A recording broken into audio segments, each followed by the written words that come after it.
Hello and welcome to Health Tech Builders. Here we explore the business of health innovation through real stories from leaders in the trenches, the wins, the failures, and everything in between. You will get insights and practical advice to help you build and lead in health tech. I am your host, Rodrigo Hute. Hello. Today, my guest is Dugan Winkie. Dugan is the Chief Strategy Officer at Cedar. Cedar is a health tech company transforming the patient financial experience, and it's one of the fastest growing health tech companies in the US.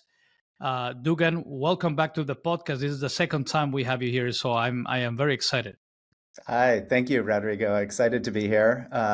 Honored that I merited a follow-on appearance, and excited to talk about some of the same things, but also what we've been up to and how we're kind of evolving since the last time we chatted. Absolutely. Cedar, it's an exciting company. I've been following the growth of the company, your innovation, and now I know that you guys have been doing really exciting things around AI. So today we're gonna dive deep into how you guys have been experimenting with AI. But before that, we all know that few parts of healthcare are more frustrating than the patient billing experience. We have all had some personal experiences with that, from receiving confusing statements to getting unexpected costs to calling customer service and waiting for hours or a lot of minutes to get an answer. So we as patients, we end up being anxious on the one hand, but then also, providers end up chasing payments for most cases. Yeah. So today I would love to unpack how Cedar is solving these problems, but particularly how you guys have been using AI to fix some of these problems and challenges. And we're going to talk about the technology. We're going to talk about AI, but also, and I think most importantly, how you guys have been experimenting and the cultural shift that you guys have implemented in your team. Yes. But before that, I know that your team, Dugan, has recently published a research report titled "What It Really Takes for AI to Handle Patient Billing Calls." So let's just start by, if you can walk us through what was the goal of this research. And I think you guys analyzed more than 20,000 conversations. So talk a little bit about that. Yeah. It's I would say really exciting because the last time that we chatted, a lot of this was still pretty theoretical. We were just getting ready to launch our product, and now we have more than, I would call it, 6-7 months of live use, where we have multiple customers live. We are engaging in real conversations. We're learning from real conversations. So I'm really excited to talk through what some of those insights were. I would just set the table by stating that affordability is a problem, and it's a problem that is growing and growing pretty fast, to be honest. So patients are facing out-of-pocket costs that are rising drastically. Why are they rising? It's both a combination of an increase in adoption of high deductible health plans, as well as payer mix shifts. So more patients who are either losing their insurance and shifting to self-pay or uninsured would certainly be one segment. But as you just take a bit more of a forward-looking lens, with the passage of the big beautiful bill, with all the conversation around ACA subsidies, right? I'm not here to talk about a crystal ball, but all signs indicate to patients being on the hook for a larger and larger amount of their overall healthcare expense. So that's the patient side. I think how we actually see it in terms of, the billing conversations that we're analyzing is, patients are calling in with questions, and it's extremely. I think, like, on the surface, if you just talk to an average person, they're like, how hard would it be to answer a patient's question when they're calling in specific to a question about a bill? Sounds pretty intuitive, right? Like, you just need somebody to give, your credit card information to. And what we found is actually, like, only I think it was about 6% of patients are calling in with a clear intent to pay. So that means, greater than 90% of patients are calling in with questions, concerns, confusion. So it becomes much more around, how do we help diagnose those patients' symptoms? We are in healthcare. Yes, we're talking about billing, but we almost want to try to take, like, a clinical approach to this, where, two patients are calling in, both have a bill, right? They could have two very different intents. One patient, affordability could be in concern. They may actually be qualified, for Medicaid. That could be a different resolution pathway from a patient that has a $10,000 bill and they only make $40,000 a year, right? They may not be eligible necessarily, but they still can't afford that bill. So we need to work with them to find a more personalized resolution pathway. So for patient two, that could be, hey, normally, we only allow 12-month payment, interest-free payment plans, but because of your circumstance and what we know about you, you're pre-qualified for a 36-month long interest-free payment plan. And that gets that billing amount down to an affordable level. So affordability, I would say, is not the whole game, but it's a big part of what we have learned through analyzing these conversations. As I mentioned before, confusion is paramount. But more on the provider side, what we have also learned is it is very challenging for these providers to provide the service that patients deserve. So staffing shortages, training timelines, turnover ratios, like, all of these are really hitting a head with health systems where they're not able, to provide that service level that they want to provide to their patients, and they view AI as an efficiency enabler, not necessarily, as a labor automation tool, but as an efficiency enabler. So how do we help, call center representatives? I often say, like, operate at the top of their license, but also, like, how do we work with them to operate more efficiently? So one example that I think we'll maybe get into in a little bit is just around something as simple as authenticating themselves. So, you wouldn't think this is a needle mover, but what we found is about 25% of the call time is directly focused on just authenticating the patient, which is necessary for PHI reasons. So if we can just take that component and handle it through Kora, even if it's a high complexity use case that really does need that human call center representative, there's still ways that we can help, and technology is an important way to help. Yeah, absolutely. And before we dive into the research results, and you touched on some of them, as Chief Strategy Officer at Cedar, I really wanted to explore how you are thinking about AI. And in my particular case, when I think about AI in healthcare, I can think of a number of domains, at least 5 domains. And Yeah. you touched on operational efficiency, which is a big one Mhm. in the health industry. Then you have another area, which is revenue growth and patient engagement, which is Yeah. another area that you guys are focused on.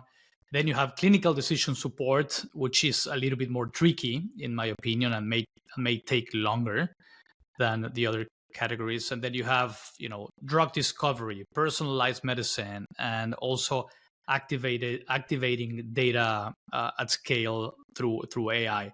So there are definitely a number of great use cases for AI, but how how do you see how have you been thinking about AI through your framework?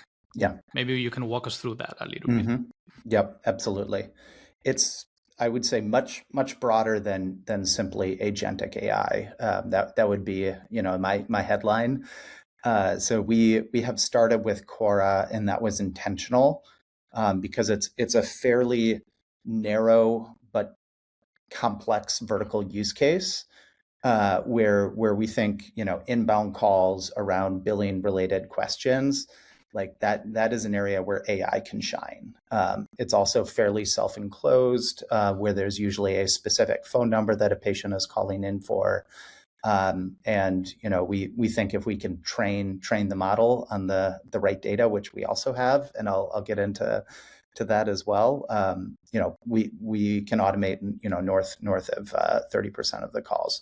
But like, getting back to your original question, I would start by saying, like, we looked at AI based on a number of like different success criteria.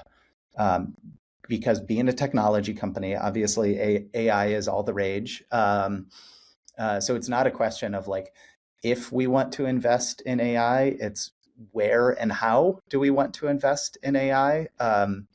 So for us, it's looking at, what do we do well that will be a sustainable competitive advantage over the long run.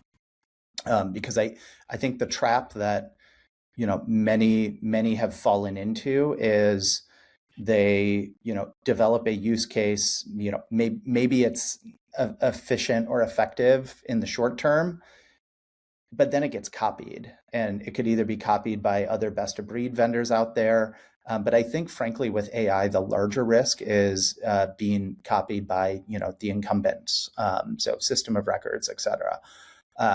Because they have an inherent advantage in the sense that they already have a fairly entrenched customer base. So for us, like, looking at what is our vertical domain expertise, like pretty clearly RCM.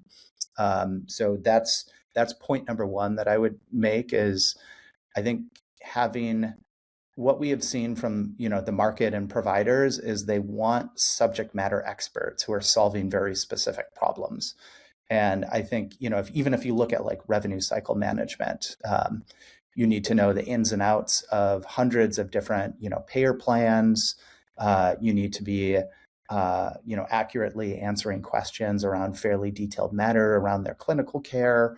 The list goes on and on.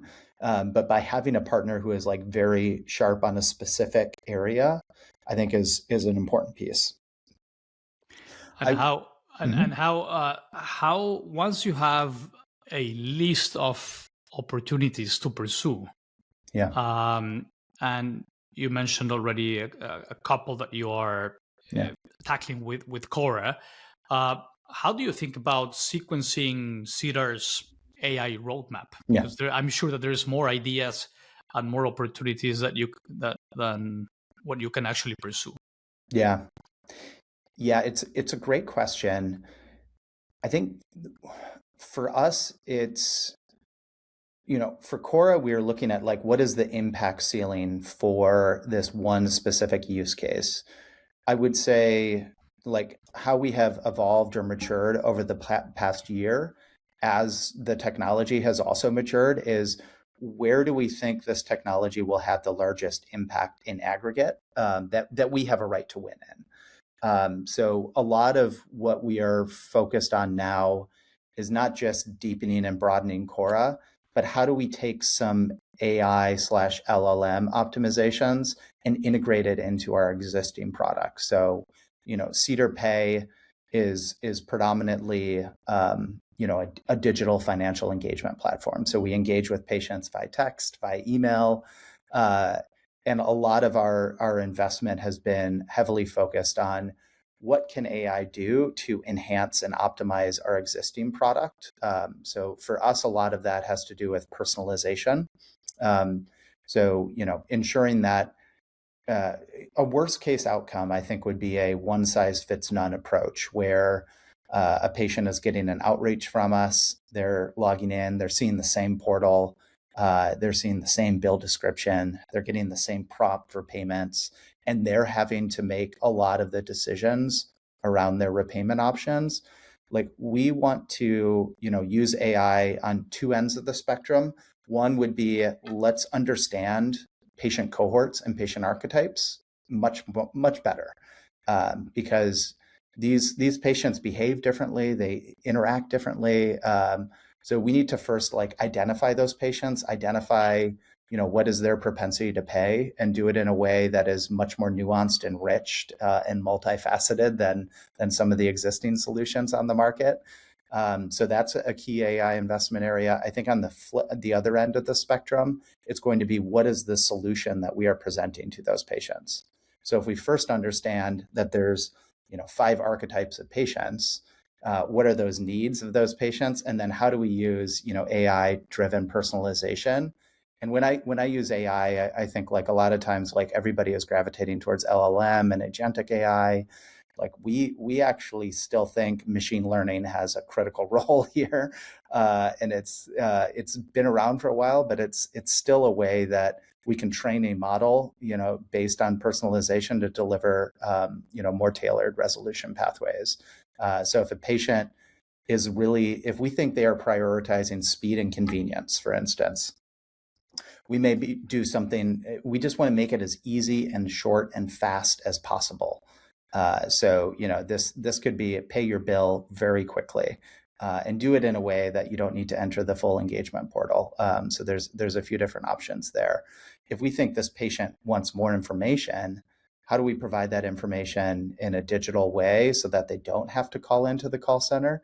And then lastly, if we think it's an affordability constraint, let's proactively surface some of those options to the right patients. But it's much more around being call it an AI-enabled matchmaker between patients and their ultimate resolution pathway. That's been a key priority.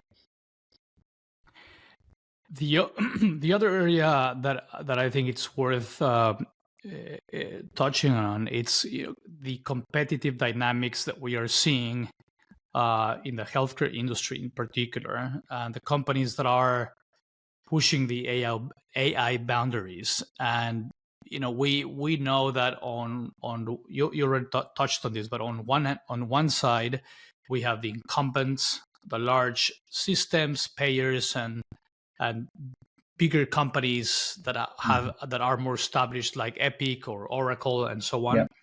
Then you have on the other side, you have the insurgents, which are the growing agile companies like Cedar that are moving faster and focusing on specific problems. But and you already mentioned this, but some of these incumbents have some key advantages, like they already have a large customer base and they have the distribution and the data and so on. And what we have seen recently, and I want to share one example, it's the partnership that this company, Bridge, had with Epic, and where they signed an agreement. Eventually, Epic invested in the company. Later on, Epic divested from or sold their shares, and then eventually Epic rolled out their own AI tools directly competing with a Bridge. So how do you see these competitive dynamics slash partnerships affecting or contributing to the future of a company like Cedar? Yeah. The epic elephant in the room, right? Yeah. I can't comment too much on the Bridge, but I will say, as we think about incumbent EHRs, Epic certainly being one of them.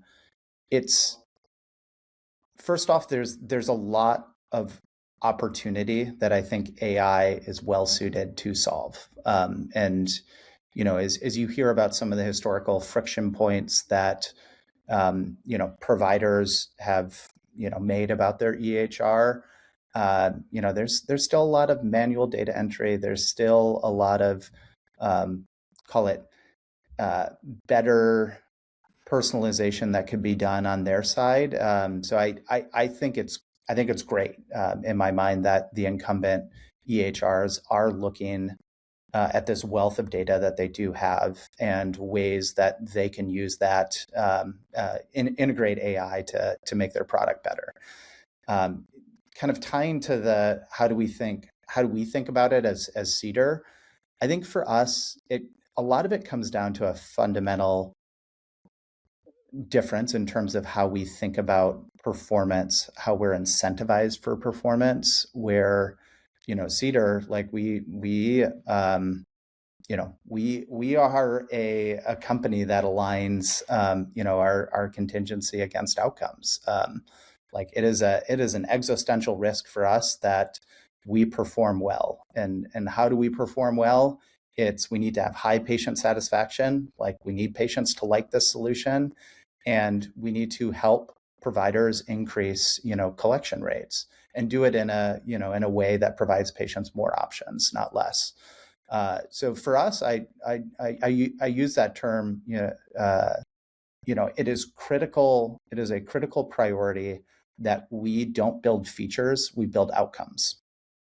And I think as you take that and as you think about AI, that's a pretty important distinction for us.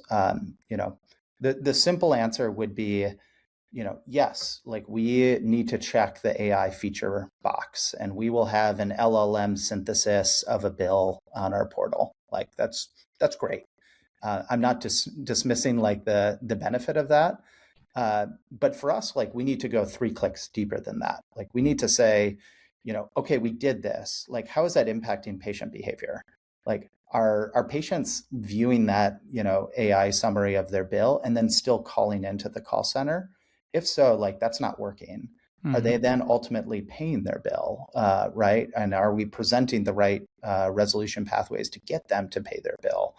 And for us, like that is what we think about day and night. And it's in my mind, I think a pretty important difference where we are also like laser focused on a fairly narrow space. Like we are focused on patient financial engagement. And we have, integrations and a data ecosystem that, helps us actually, retrieve an HSA balance, or can digitally enroll them for Medicaid, or can answer a question about their EOB because of our payer integrations.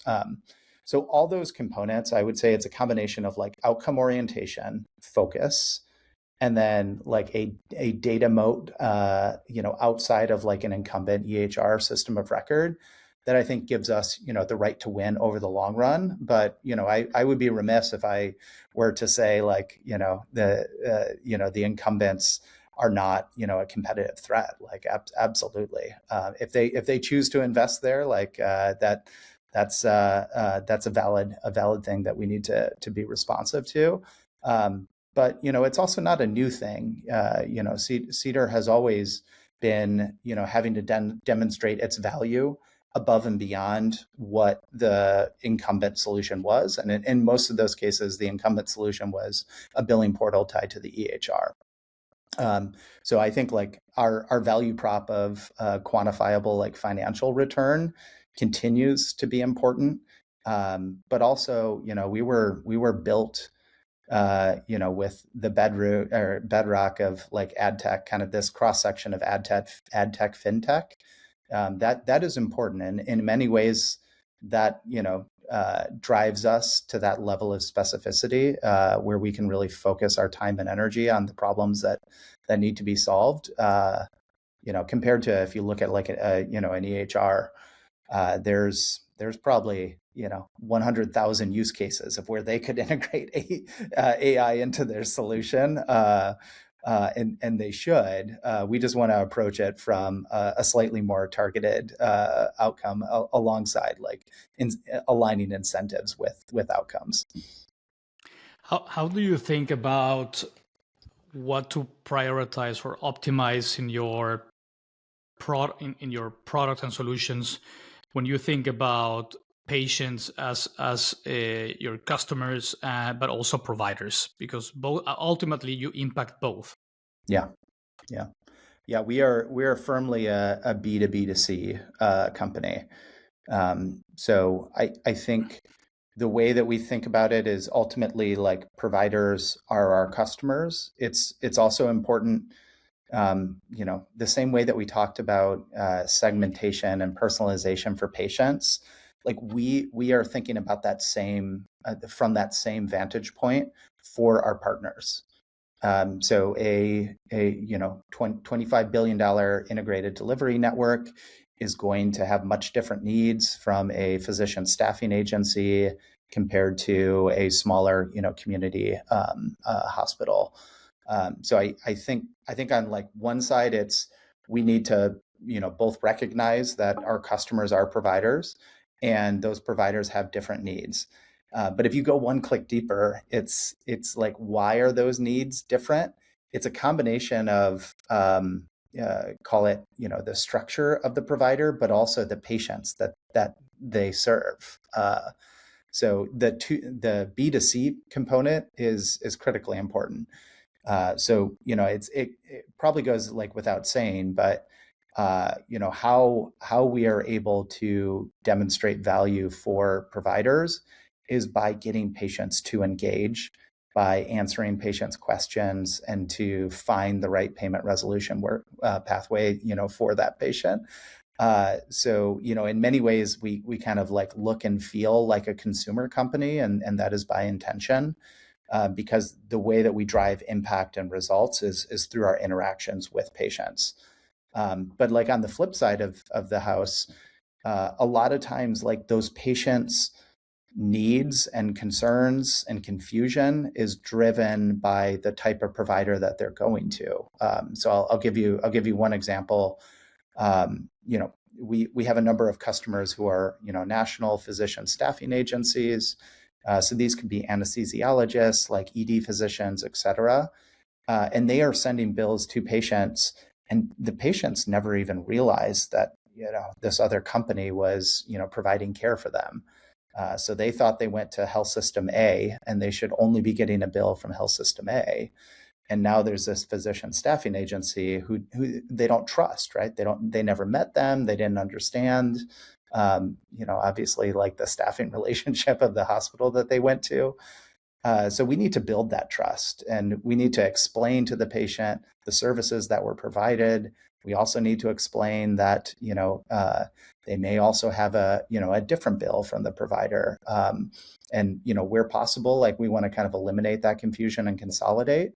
But like that hopefully is like a good articulation of like this like B2B2C dynamic for us, which is like consumer product, that's our roots.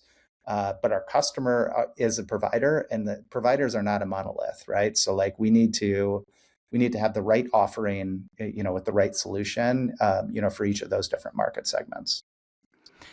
And you mentioned that Cedar does not have too many direct competitors per se. That there are other providers, at least that was my understanding. But how do you think about building a moat or building a durable advantage? And what are some of those sources when you think about how can Cedar build this long durable advantage? Is it coming from data? Is it coming from workflow integration? Is it coming from distribution? Is it coming from trust, as you were just mentioning? Like, how do you think about, as a strategist, how are you thinking about the future of Cedar, and what are some of those fundamental pillars where you can build that moat? Yeah.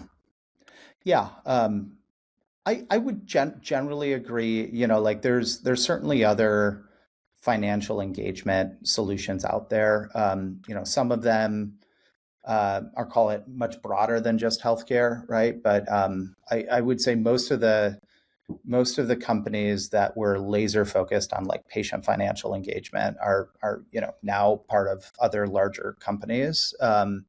But that being said, there are certainly. I wish we didn't have competitive pressures in the market, but like much like every company out there, we certainly do. So I do think what we are finding now is it's more of a question around incumbency bias, right? Which is like, what we have now, is it good enough? And if it's not good enough, how much better are you? Because you may be, better, but is it better enough that it merits like switching costs, and a bit of the rip and replace. So I think part of like what we look at in terms of our ability to be sticky is, first off, like how are we, integrating with providers. It needs to be a stable integration. It needs to be as real time as possible. And that certainly is, call it table stakes now. Because even if there's, call it a financial return with a best of breed, vendor, if it's not a solid integration, then that's just, call it a point for the incumbent. But like the second piece in terms of, how we have a more durable advantage, in my mind, is, first off, like we need to stay ahead of the innovation game. Like innovation is our lifeblood. Like if we get complacent, then yes, there could be a world in which other direct competitors and or incumbents could catch up. So that's just the call it the life of being a disruptive health tech company is. It's the reality out there. Like you can't get complacent. And then I think like the other part outside of like staying ahead of the curve is proving your value. Part of that is how you're aligning incentives and economics, of course. But I think the other piece that we have been investing a lot of time and energy in is like, how do we prove that we are better? And the easy way to do this has been, hey, how do we compare this to a historical baseline?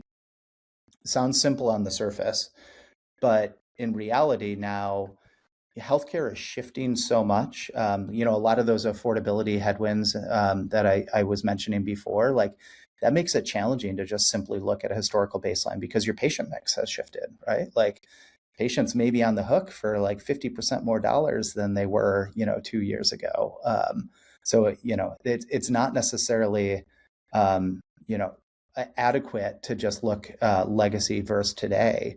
I think what we need to do is look more, real time, like how we as a company are willing to put our money where our mouth is, and we do that in a few different ways. Um, but like at the end of the day, we think like results will continue to be the North Star. So are we providing an adequate return on investment for providers? Are we providing that return on investment in a way that's not at the sacrifice of patients? Like this needs to be a patient delighter, not a patient dissatisfier. And then the third piece is like how do we keep investing in areas that our competitors may not have any interest in investing in? So I think Kora is a good example, right? Like it's touching a bit more on the call servicing angle to it. We also, provide call servicing support if that's something that our customers want. Like those are areas that we know others likely won't go into.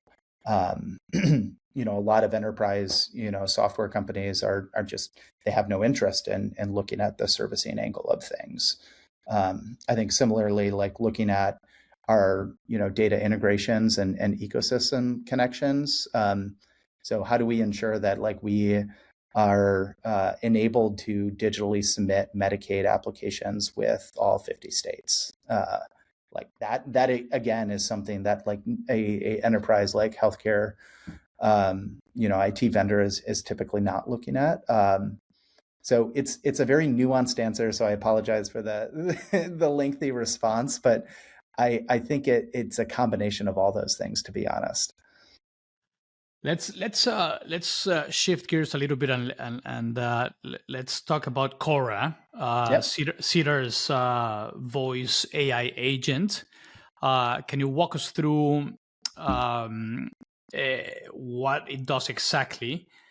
Before that, I just remember that when I was reading your research report, I really like that there is a section that says, if you read nothing else from this report, this is what you should be reading. And it says it's not just the volume of billing calls that drives costs, it's their complexity. Yes. These conversations often involve emotionally charged situations, unclear patient intents, and agent judgment calls. So I think that's a good segue. Let's talk about Kora. Yeah. Yes. Let's talk about Kora. So as I mentioned before, like something as simple as an inbound, call about a bill is very complex. So if you look at like the top reasons that patients call, it's, I don't understand my bill. I need you to explain it. I actually think I was covered for this bill. So that may be true, that may not be true, but there's an opportunity if they were to capture that insurance information and resubmit that claim. Frankly, about 8% of the time, it's just this is not a billing related question and they need to be transferred. So like at the very bottom of this list is, hey, I just want to call and pay my bill. So I think like we have spent a lot of time and energy thinking about how to design Kora in a way that can solve patients' questions. So part of it is like we have a goal-oriented, agentic AI framework. So it's good at solving problems. So the first thing that it needs to do is first diagnose you as a patient. I know you're saying this. You're saying, I don't want to pay your bill.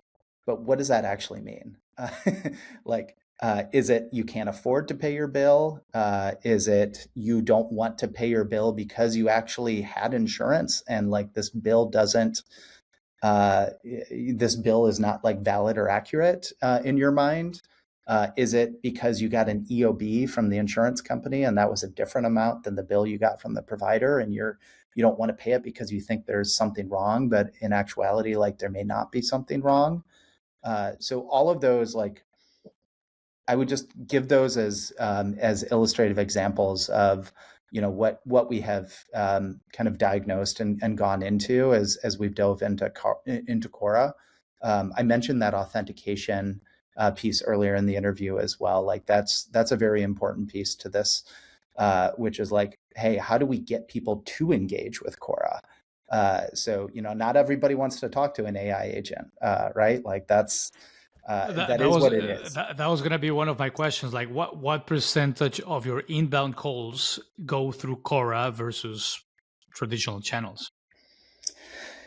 Yeah, it's that number is shifting by the week. I would say in terms of like the numbers that like we can kind of share publicly, like we're seeing a 16.5% handle time reduction at one of our early customers.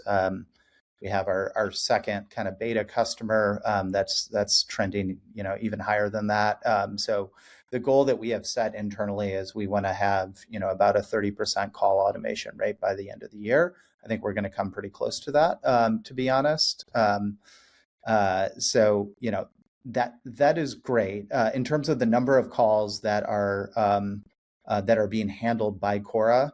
It varies a little bit based on like the client that is live, but for our initial client, it's nearly 100%, right? Like everybody goes through Kora, and at a minimum, we want to authenticate them with Kora because that has some benefit. But even those patients who are authenticated but don't want to talk to an AI agent, I think the key thing has been how do we prove value to them? So what we've actually done, in some cases was, as before they even like interact, as soon as they sense that it's an AI agent, they ask to be transferred. So it can be as simple as like, we can transfer you, but first let me authenticate you. And while I'm authenticating you, can I ask you what you're calling about? And if the patient doesn't want to, play ball, like we don't want this to be a negative taste in their mouth. So we are not trying to hinder escalation to a human agent. But there are ways, I should say, that we can get patients to engage. We can also prove value. Like, we can say after we authenticate them, I see that you had, a visit to XYZ provider on, February, this year. Are you calling about that bill? So there's ways like this that we can help build trust and actually increase adoption. I would say that, independent of anything Cedar is doing, like people are just getting much more comfortable interacting with AI. We're not the only vendor out there that is looking at like agentic AI call support.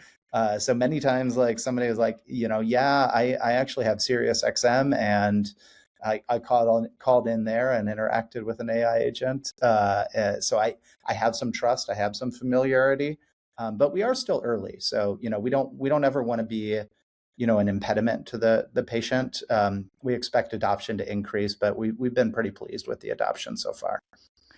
And Dugan, how are you thinking about measuring ROI for AI initiatives like Kora? I mean, you mentioned earlier that at the end of the day, you're helping your customers that are providers improve their revenue cycle management, collections, payments, etc. That's at least that's my understanding. Mm-hmm. So if they is it like a typical ROI calculation, like we are helping you drive this amount of new collections that you wouldn't have gotten otherwise, divided by the how much they're paying for the Cedar platform?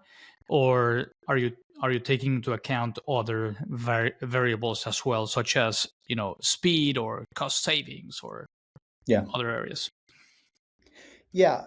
I mean, on the Quora front, like we do generally have more of, call it, an outcomes oriented pricing model, where if Quora is not solving the patient's needs or helping the provider operate more efficiently or effectively, like we don't want to charge for it. So that's pretty core, I would say, to how we're thinking about Quora. But Kora is also, evolving and expanding. So, it's not simply, hey, can we make your call center operate more efficiently? We are looking at other revenue levers, to be honest, because, I think one thing that gets missed with, agentic AI in general is people look at it as exclusively like a cost lever. I actually look at it as an entirely new engagement channel. Like, if you look a couple years ago, like omni-channel engagement was all the rage. It was like, how do you coordinate like your text and email and paper statements, so that they're more interconnected. I view Quora as almost like a fourth medium there, where we know that there's patients that just don't engage much digitally. Maybe they don't trust text messages, but they may pick up the phone. So another major area of investment for us next year is like, what can Quora do in an outbound capacity? And we're going to likely start with like some more targeted use cases, such as patients that are marked as self-pay, but maybe they had insurance shortly before their visit. Like, to us in the data, that gives us an indication that, hey, this patient like may actually have insurance. Like, should we reach out to them? And if they're not engaging, like, can we have Quora reach out to them and actually have a conversation? And if they do have insurance, can we capture it? So just as we look at, in my mind, I think like the evolution of agentic AI, I think it's going to be increasingly used as a replacement to more online portal-based engagement, where it's, if you ask anybody, they would much rather just have a conversation instead of having to go to a website and having to know how to navigate your website and then having to get to the right sub tab. So that maybe tying back to your other question, like we are looking at like, how can this be an effective enabler to both help patients with collection related matters, but then also on the inbound side, like what are some of those calls, or excuse me, cost reduction call intents that we can help automate. Very, very interesting. Dugan, from a people and change management perspective, like how did you prepare your teams at Cedar, for the AI cultural shift? Are there any leadership lessons that you can share with us? And I know that Cedar, it's a very innovative, tech forward Yeah. company, but even then, I would imagine that there is still change management that Yeah. needs to happen. So, what can you share about that? Yeah, I mean, unfortunately, we don't have the balance sheet to to buy some of the AI talent that costs more than a major league athlete. So I think for us, like a big part of this is how do we attract the right people and the right talent. So I think one of the things to our benefit is like we sit at this intersection between like we are a technology company with Silicon Valley roots, right? Like we think and operate like a tech company, but like on the flip side of the equation, like we know healthcare. We are not one of these big tech vendors that are trying to enter healthcare and are going to declare failure in a few years, right? Like a lot of our leadership, myself including, like I've only worked in healthcare. So I think as it ties to talent, like we are able to find people who are technologists that are interested in AI, but they want that AI to do some good at the end of the day.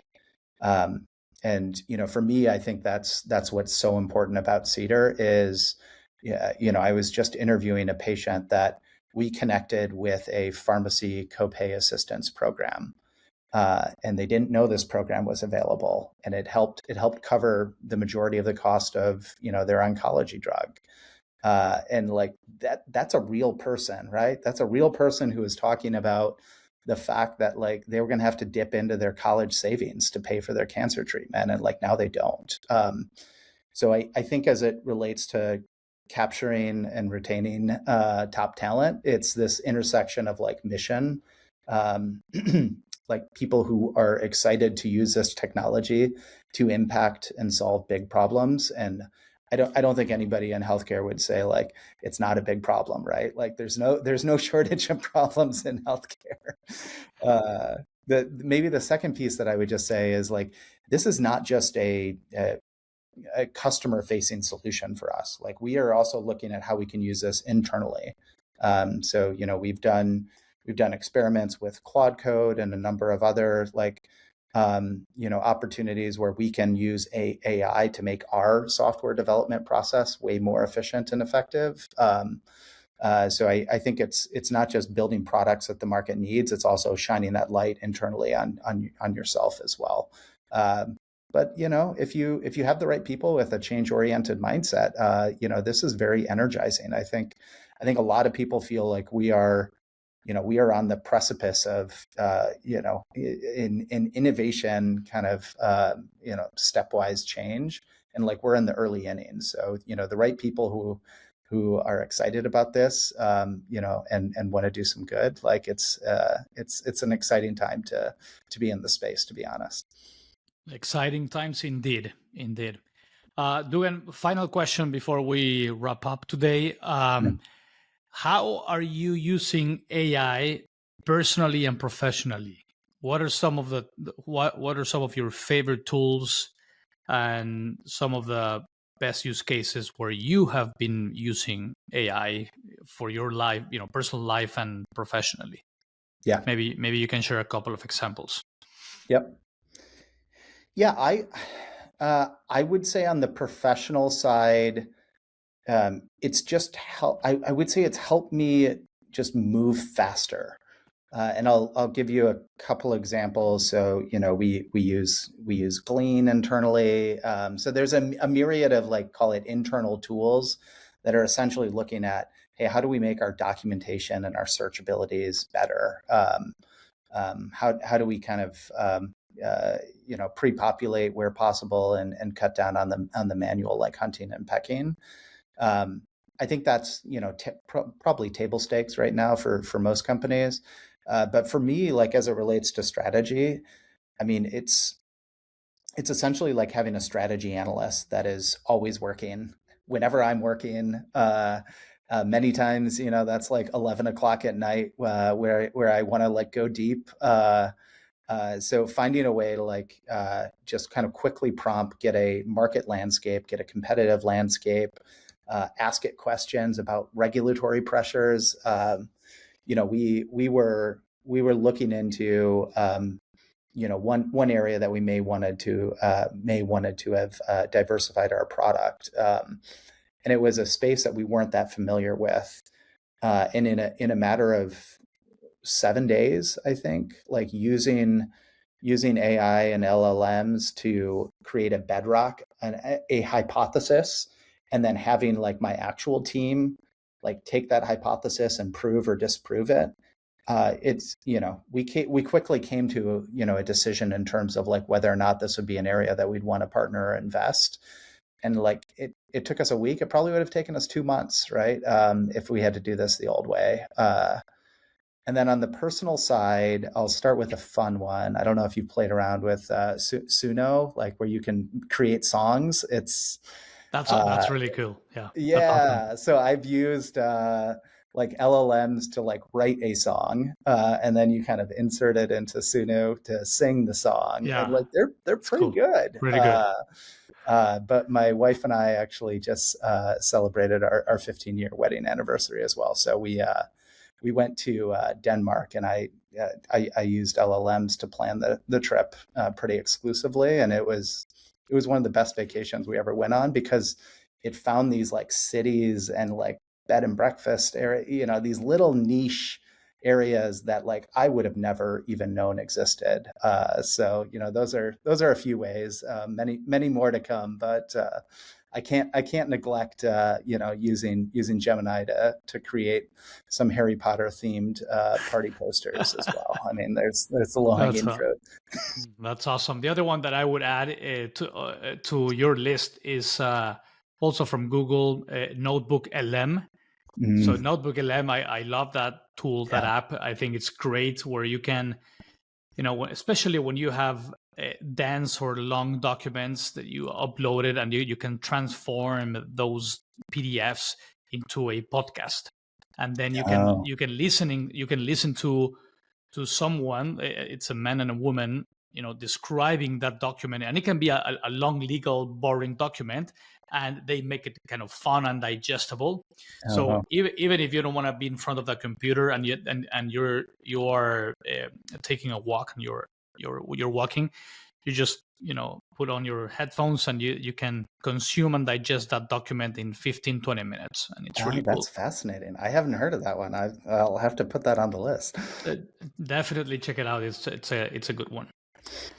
All right, Dugan, thank you so much again for being here, for sharing how Cedar is making progress with AI. Congrats on Kora. And thank you so much for being so generous with your time. Thank you so much. Yeah, thank you, Rodrigo, for having me. Always a pleasure. Yeah, and thank you, everyone else who's watching and listening. Thanks so much, and until the next time. Bye-bye. Thank you.